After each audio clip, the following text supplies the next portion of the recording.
मधुबन के बाबा, मधुबन के बाबा मुरली वाले, आपका क्या कहना, आपका क्या कहना। ओम शांति। आज 3 अगस्त 2025 के अव्यक्त बाप दादा की मधुर महावाक्य सुनेंगे, जिसकी रिवाइज डेट है 28 मार्च 2006। मुरली का सार है, विश्व की आत्माओं को दुखों से छुड़ाने के लिए मनसा सेवा को बढ़ाओ, संपन्न और संपूर्ण बनो। तो चलिए बहुत ही प्रेम और एकाग्रता से सुनते हैं आज के अव्यक्त बाप दादा के मधुर महावाक्य। आज सर्व खजानों के मालिक बाप दादा अपने चारों ओर के सर्व खजाने संपन्न बच्चों को देख रहे हैं। बाप दादा ने हर एक बच्चे को सर्व खजाने का मालिक बनाया है, एक ही देने वाला, और सर्व को एक जैसे सर्व खजाने दिए हैं। किसी को कम किसी को ज़्यादा नहीं दिए हैं। क्यों? बाप अखुट खजाने के मालिक हैं, तो बेहद का खजाना है, इसलिए हर एक बच्चा अखुट खजाने का मालिक है। तो बाप दादा ने सर्व बच्चों को एक जितना एक जैसा दिया है, लेकिन धारण करने वालों में कोई सर्व खजाने धारण करने वाले हैं और कोई यथाशक्ति धारण करने वाले, कोई नंबर 1 है और कोई नंबर 12 है। तो जिन्होंने जितना भी धारण किया है, उन्हों के चेहरे से, नयनों से खजानों का नशा स्पष्ट दिखाई देता है। खजाने से भरपूर आत्मा चेहरे से, नयनों से भरपूर दिखाई देती है। जैसे स्थूल खजाना प्राप्त करने वाली आत्मा के चलन से, चेहरे से मालूम पड़ जाता है, तो यह अविनाशी खजानों का नशा खुशी स्पष्ट दिखाई देती है। संपन्नता का फखुर बेफिक्र बादशाह बना देता है। तो जहाँ ईश्वरी फखुर है, वहाँ फिक्र हो ही नहीं सकता। बेफिक्र बादशाह बेगमपुर के बादशाह बन जाते हैं। तो आप सभी ईश्वरीय संपन्नता के खजाने वाले बेफिक्र बादशाह हो ना। तो बेगमपुर के बादशाह हो, कोई फिक्र है क्या? कोई गम है कि क्या होगा, कैसे होगा? बाबा कहते हैं इसका भी फिक्र नहीं है।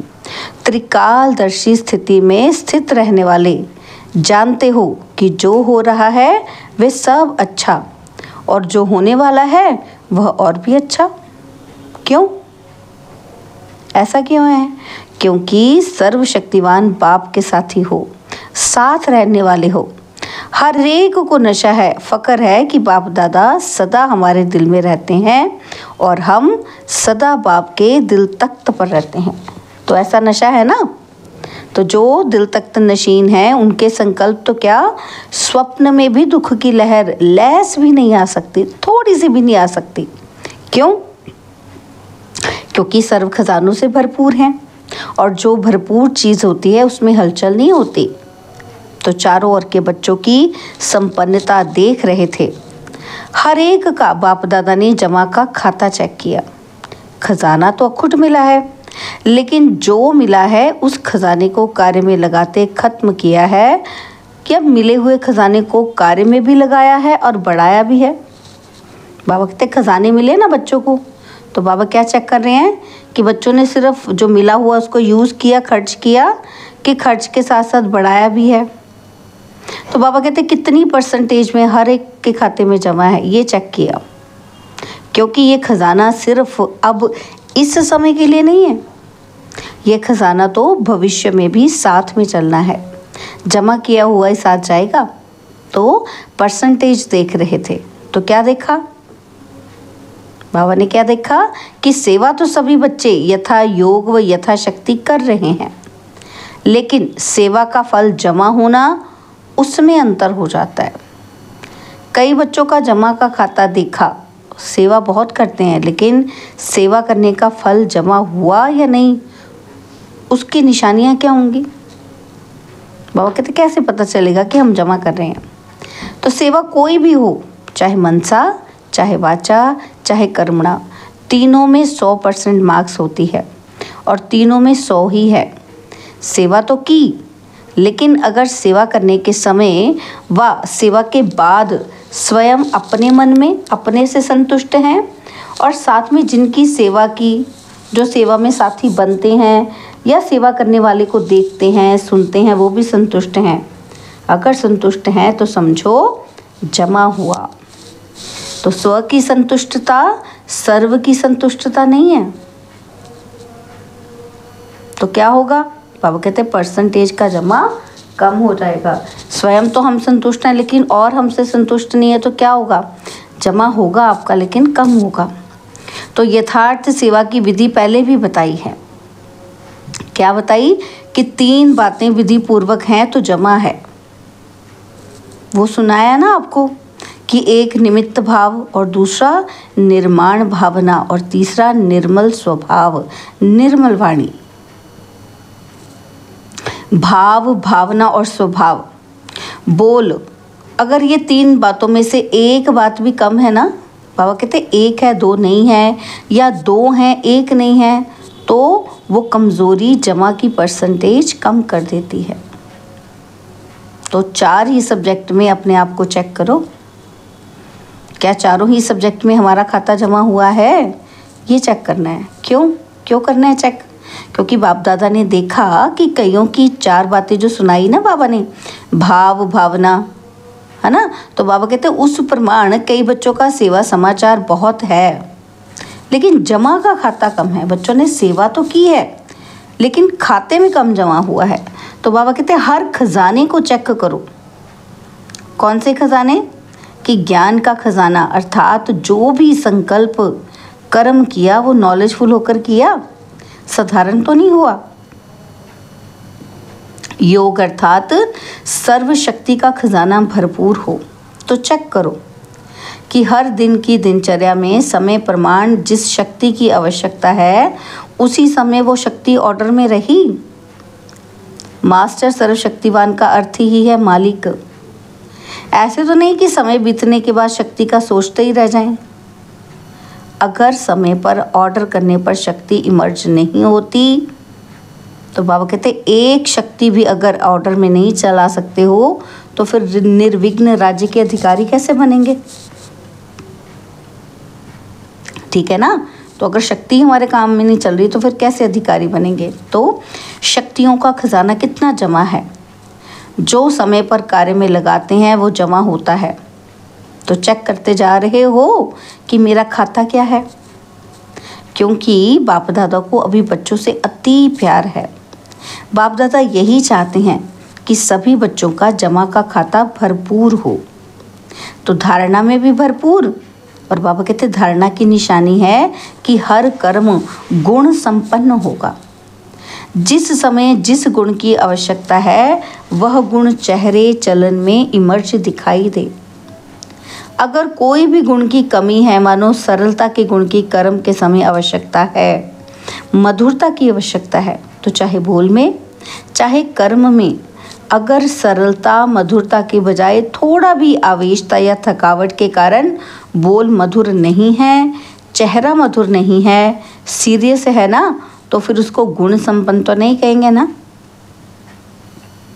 तो बाबा कहते कैसे भी सरकमस्टांस हो लेकिन मेरा जो गुण है ना वह मेरा गुण इमर्ज होना चाहिए। तो अभी तो बाबा शॉर्ट में सुना रहे हैं। तो बाबा क्या कहना चाह रहे हैं कि जैसी भी मर्जी सिचुएशन आ जाए मेरा गुण मुझसे छूटना नहीं चाहिए।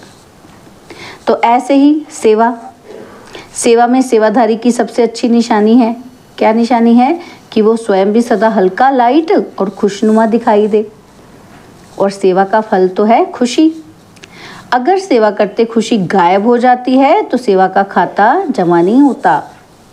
सेवा की, समय लगाया, मेहनत की, तो थोड़ी परसेंटेज में वो जमा होगा, फालतू तो नहीं जाएगा, लेकिन जितनी परसेंटेज में जमा होना चाहिए ना उतना नहीं होता।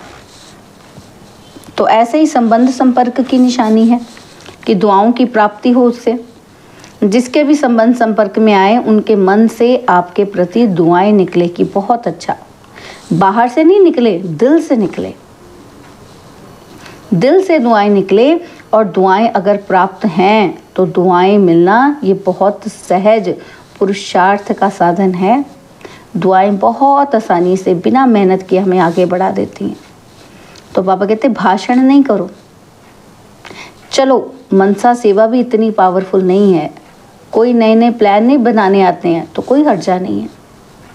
तो सबसे सहज पुरुषार्थ का साधन है दुआएं लो और दुआएं दो।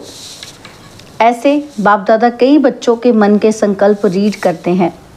कई बच्चे समय अनुसार, सर्कमस्टांस अनुसार कहते हैं कि अगर कोई खराब काम करता है तो उसको दुआएं कैसे दें, कि बाबा कोई हमें इतना परेशान करता है तो उसको दुआएं कैसे दें, उस पर तो क्रोध आता है ना, तो उसको दुआएं कैसे देंगे।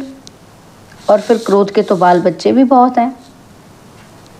तो बाबा क्या कहते हैं, लेकिन उसने खराब काम किया, वो खराब है, आपने ठीक समझा कि वो खराब है, ये निर्णय तो अच्छा किया, समझा, ये अच्छी बात है।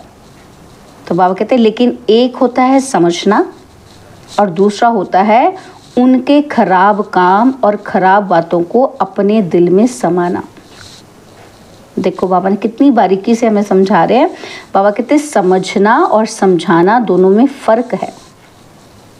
अगर आप समझदार हो तो क्या समझदार कोई खराब चीज अपने पास रखेगा?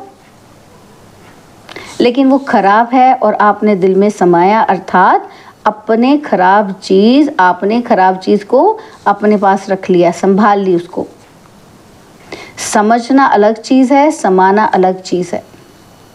समझदार बनना तो ठीक है, लेकिन बनो, लेकिन समाओ नहीं।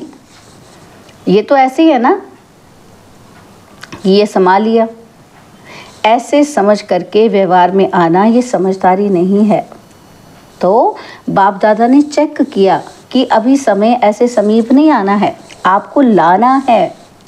कई पूछते हैं कि थोड़ा सा तो इशारा दे दो ना बाबा, कि 10 साल लगेंगे कि 20 साल लगेंगे, कितना समय लगेगा। तो बाप बच्चों से प्रश्न करता है, बाप से तो सभी प्रश्न करते हैं ना, तो आज बाप आप बच्चों से प्रश्न करता है कि समय को समीप लाने वाले कौन हैं। ड्रामा है लेकिन निमित्त कौन है। तो आपका एक गीत भी है ना कि किसके रोके रुका है सवेरा, है ना गीत। तो सवेरे लाने वाला कौन है? विनाशकारी तो तड़प रहे हैं कि विनाश करें, लेकिन नव निर्माण करने वाले क्या इतना रेडी हैं? अगर पुराना खत्म हो जाए तो नया निर्माण तो होगा, तो हो ही नहीं, तो क्या होगा फिर? पुराना खत्म हो जाए, नया भी बना ही नहीं, तो क्या होगा? इसलिए बाप दादा ने अभी बाप के बजाय टीचर का रूप धारण किया है। होमवर्क दिया है ना बाबा ने। कौन होमवर्क देता है? टीचर देता है ना। तो लास्ट में है सतगुरु का पाठ। तो अपने आप से पूछो कि संपन्न और संपूर्ण स्टेज कहाँ तक बनी है? क्या आवाज से परे व आवाज में आना दोनों ही समान हैं? जैसे आवाज में आना जब चाहो सहज है, ऐसे ही आवाज से परे हो जाना जब चाहे, जैसे चाहे वैसे हैं। सेकंड में आवाज में आ सकते हैं और सेकंड में आवाज से परे हो जाए, इतनी प्रैक्टिस है। जैसे शरीर द्वारा जब चाहो जहाँ चाहो वहाँ आ जा सकते हो ना, तो ऐसे ही मन बुद्धि द्वारा जब चाहो जहाँ चाहो वहाँ आ जा सकते हो। क्योंकि अंत में तो पास मार्क्स उसको ही मिलेगी ना जो सेकंड में जो चाहे, जैसा चाहे, जो ऑर्डर करना चाहे उसमें सफल हो जाए। तो साइंस वाले भी यही प्रयत्न कर रहे हैं कि सहज भी हो और कम समय में भी हो। तो ऐसी स्थिति है। क्या मिनटों तक आए हैं? सेकंड तक आए हैं? कहाँ तक पहुँचे हैं? जैसे light house, might house second में ऑन करते ही अपनी लाइट फैलाते हैं, तो ऐसे आप सेकंड में लाइट हाउस बन चारों ओर लाइट फैला सकते हो। ये स्थूल आंख एक स्थान पर बैठे दूर तक देख सकती है ना, तो फैला सकती है ना अपनी दृष्टि। तो ऐसे ही आप तीसरे नेत्र द्वारा एक स्थान पर बैठे चारों ओर वरदाता विधाता बन नजर से निहाल कर सकते हो।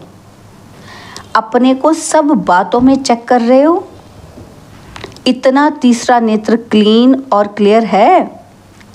और सभी बातों में अगर थोड़ी भी कमज़ोरी है तो उसका कारण पहले भी सुनाया है कि हद का लगाव मैं और मेरा है। क्या है कारण? मैं और मेरा। जैसे मैं के लिए स्पष्ट किया था ना, और होमवर्क भी दिया था, 2 मैं को समाप्त कर 1 मैं रखनी है। तो सभी ने ये होमवर्क किया? जो इस होमवर्क में सफल हुए हैं वो हाथ उठाओ। तो बाप दादा ने सबको देखा है। हिम्मत रखो, डरो नहीं, हाथ उठाओ। अच्छा है, मुबारक मिलेगी। बहुत थोड़े हैं, इन सबके हाथ टीवी में दिखाओ। और बहुत थोड़ों ने हाथ उठाया है कि अभी क्या करें। सभी को अपने ऊपर हंसी भी आ रही है। अच्छा, और दूसरा होमवर्क था क्रोध को छोड़ना है। ये तो सहज है ना, तो क्रोध को किसने छोड़ा? इतने दिनों में क्रोध नहीं किया है ना, तो इसमें बहुत बच्चों ने हाथ उठाया। बाबा कहते इसमें थोड़े ज़्यादा हैं जिन्होंने क्रोध नहीं किया। तो आपके आसपास रहने वालों से भी पूछेंगे, जिन्होंने हाथ उठाया वो खड़े हो जाओ। अच्छा, बहुत हैं कि क्रोध नहीं किया है। तो बाबा पूछ रहे क्रोध नहीं किया, संकल्प में या मन में क्रोध आया? चलो फिर भी मुबारक हो। अगर मन में आया, मुख से नहीं किया, तो भी मुबारक है, बहुत अच्छा। तो आप ही रिजल्ट के हिसाब से देखो कि क्या स्थापना का कार्य स्वयं को संपन्न बनाना और सर्व आत्माओं को मुक्ति का वर्षा दिलाना ये संपन्न हुआ है। स्वयं को जीवन मुक्ति स्वरूप बनाना और सर्व आत्माओं को मुक्ति का वर्षा दिलाना, ये है स्थापना कर्ता आत्माओं का श्रेष्ठ कर्म। तो बाप दादा इसीलिए पूछता है, क्या पूछता है कि सर्व बंधनों से मुक्त जीवन मुक्त की स्टेज पर संगम पर ही पहुंचना है। वह सतयुग में पहुंचना है। संगम में रहना है या जाना है सतयुग में? संगम युग में संपन्न होना है या वहाँ भी राजयोग करके ही सीखना है? पापा कहते हैं संपन्न तो यहीं बनना है ना, और संपूर्ण भी यहीं बनना है। संगम युग के समय का भी सबसे बड़े से बड़ा खजाना है। तो किसके रोके रुका है सवेरा, बताओ? तो बाप दादा क्या चाहते हैं? क्योंकि बाप की आशाओं का दीपक बच्चे ही हैं, तो अपना खाता अच्छी तरह से चेक करो। कई बच्चों को तो देखा कि कई बच्चे तो मौजी राम हैं, मौज में ही चल रहे हैं कि जो हुआ सोचा, अभी तो मौज बना लो, सतयुग में कौन देखता है, कौन जानता है। तो जमा के खाते में ऐसे मौजी लाल कहो, मौजी राम कहो, ऐसे भी बच्चे देखे कि मौज कर लो। दूसरों को भी कहते कि अरे क्या करना है, मौज करो, खाओ पियो मौज करो, कर लो मौज। बाप भी कहते हैं कर लो। अगर थोड़े में राजी रहने वाले हो तो थोड़े में राजी हो जाओ। विनाशी साधनों की मौज अल्पकाल की होती है, और सदाकाल की मौज को छोड़ अगर अल्पकाल के साधनों की मौज में रहना चाहते हैं तो बाप दादा क्या कहेगा? इशारा देगा और क्या करेगा? कोई हीरो की खान पर जाए और 2 हीरे लेकर खुश हो जाए, उसको क्या कहेंगे? तो ऐसे नहीं बनना। अति इंद्रिय सुख के मौज के झूले में झूलो, अविनाशी प्राप्तियों के झूले की मौज में झूलो। ड्रामा में देखो माया का पार्ट भी विचित्र है। तो इसी समय ऐसे ऐसे साधन निकले हैं जो पहले थे ही नहीं। लेकिन बिना साधन के भी जिन्होंने साधना की, सेवा की, वह भी तो एग्जाम्पल सामने है ना हमारे पास। तो क्या ये साधन थे तब? लेकिन सेवा कितनी हुई, क्वालिटी तो निकली ना, आदि रत्न तो तैयार हो गए ना। तो ये साधनों की आकर्षण है। साधनों को यूज़ करना रॉन्ग नहीं कहते हैं, लेकिन साधना को भूल साधन में लग जाना, इसको बाप दादा रॉन्ग कहते हैं। और साधन जीवन के उड़ती कला का साधन नहीं है, आधार नहीं है। साधना आधार है। अगर साधना के बजाय साधनों को आधार बनाया तो रिजल्ट क्या होगी? साधन विनाशी है तो फिर रिजल्ट क्या? साधना अविनाशी है तो उसकी रिजल्ट क्या होगी? अच्छा, चारों ओर के बच्चों के पुरुषार्थ और प्यार के समाचार पत्र बाप दादा को मिले हैं। तो बाप दादा बच्चों का उमंग उत्साह देख कर ये कहेंगे, ये करेंगे, यह करेंगे। ये समाचार सुनकर खुश होते हैं कि बच्चे कहते बाबा हम ये करेंगे, वो करेंगे। तो अभी सिर्फ जो हिम्मत रखी है ना, उमंग उत्साह रखा है, उसको बार बार अटेंशन दे, प्रैक्टिकल में लाना है। तो यही सभी बच्चों के प्रति बाप दादा के दिल की दुआएं हैं। और सभी चारों ओर के संकल्प, बोल और कर्म में संबंध संपर्क में संपन्न बनने वाले श्रेष्ठ आत्माओं को सदा स्वदर्शन करने वाले स्वदर्शन चक्रधारी बच्चों को सदा दृढ़ संकल्प द्वारा मायाजीत बन बाप के आगे स्वयं को प्रत्यक्ष करने वाले और विश्व के आगे बाप को प्रत्यक्ष करने वाले सर्विसेबल, नॉलेजफुल, सक्सेसफुल बच्चों को बाप दादा का याद, प्यार और दिल से पदम गुणा दुआएं हो, नमस्ते हो, नमस्ते। और हम रूहानी बच्चों की, रूहानी बाप दादाजी को दिल भजान सिकवा प्रेम से नमस्ते। ओम शांति। प्यारे बाबा, मीठे बाबा, मेरे बाबा, शुक्रिया बाबा, शुक्रिया बाबा, शुक्रिया। बाबा ने आज हमें वरदान दिया, सच्चे साफ दिल के आधार से नंबर 1 लेने वाले दिलाराम पसंद भव। सच्चे साफ दिल के आधार से नंबर 1 लेने वाले दिलाराम पसंद भव। दिलाराम बाप को सच्चे दिल वाले बच्चे ही पसंद है। दुनिया का दिमाग ना भी हो लेकिन सच्ची साफ दिल हो तो नंबर 1 ले लेंगे, क्योंकि दिमाग तो बाप इतना बड़ा दे देता है जिससे रचयिता को जानने से रचना के आदि मध्य अंत की नॉलेज को जान लेते हो। तो सच्ची साफ दिल के आधार से ही नंबर बनते हैं, सेवा के आधार से नहीं।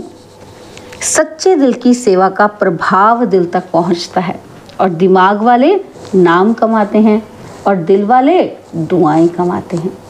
स्लोगन है, सर्व के प्रति शुभ चिंतन और शुभ कामना रखना ही सच्चा परोपकार है। बाबा के अव्यक्त इशारे, सहज योगी बनना है तो परमात्मा प्यार के अनुभवी बनो। तो बाबा ने कहा जो बच्चे परमात्मा प्यार में सदा लवलीन खोए हुए रहते हैं, उनकी झलक और फलक अनुभूति की किरणें इतनी शक्तिशाली होती हैं जो कोई भी समस्या समीप आना तो दूर, लेकिन आंख उठाकर भी नहीं दे सकती। तो उन्हें कभी भी किसी भी प्रकार की मेहनत हो नहीं सकती। अच्छा, ओम शांति।